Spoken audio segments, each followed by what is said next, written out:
Согласно мировой статистике, количество людей, родившихся с аутизмом, растет с каждым годом. Но благодаря инклюзивному образованию и появляющимся возможностям трудоустройства они перестают быть ограничены в общении только кругом своих родственников. Мы можем встретить их в повседневной жизни практически в любом месте. Мы попросили Юлию Преснякову, опытного психолога, работающего с детьми-аутистами, рассказать, что должен знать каждый из нас, чтобы научиться общаться с такими людьми.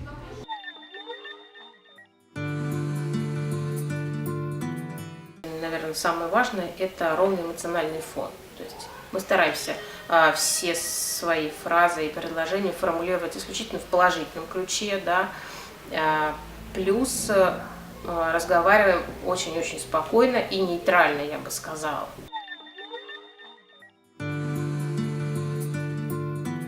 Мы должны точно знать, что мы вот сейчас в этой ситуации хотим от него, да? Поставить себе какую-то конкретную цель. Например, я хочу, чтобы мы пошли покушали, да? И когда эта цель есть, дальше мы начинаем думать над тем, каким образом, я считаю, он может мне об этом сказать. Да?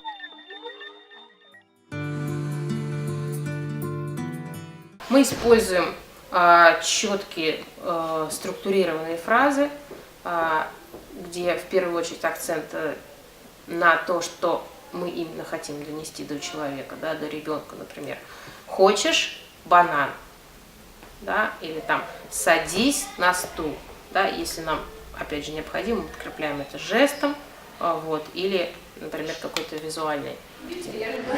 Пойдем мячик поиграем с Петей?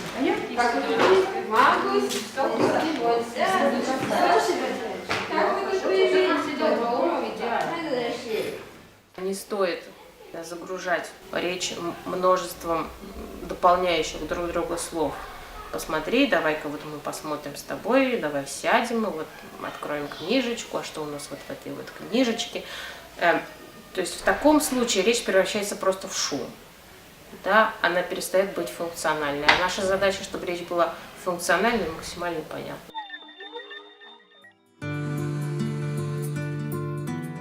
Мы можем использовать расписание, предлагая ребенку какую-то деятельность.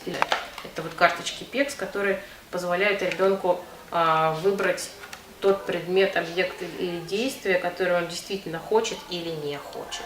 Можно просто набрать схематические изображения, да, из доступных, скажем так, средств, если вот есть такая вот прям необходимость сейчас все это сделать. У нас всегда в каждом доме можно найти какие-то книги, какие-то журналы, изображения, упаковки из-под объектов, предметов и наладить взаимодействие вот по походному, по-быстрому.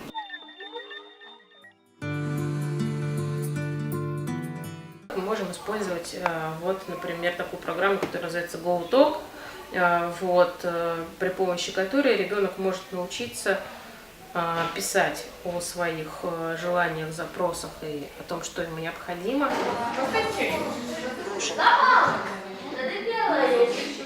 Молодец.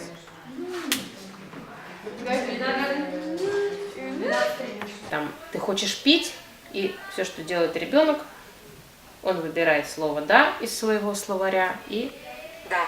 нажимает «готово».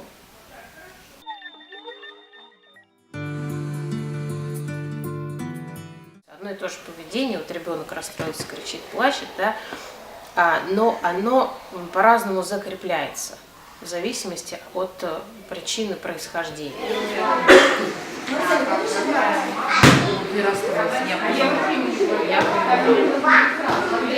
Это так неприятно. Итак, мы можем успокоить, если действительно от нас здесь ничего не зависит, и он имеет право показывать такую реакцию. Да? Мы можем, скажем так, найти источник фрустрации или стресса и убрать его, если, опять же, да, это зависит от нас.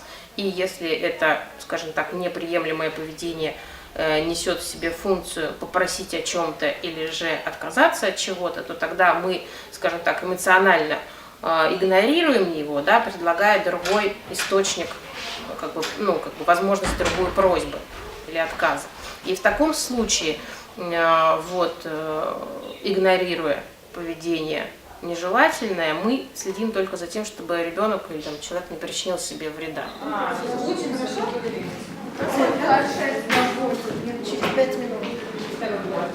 написать.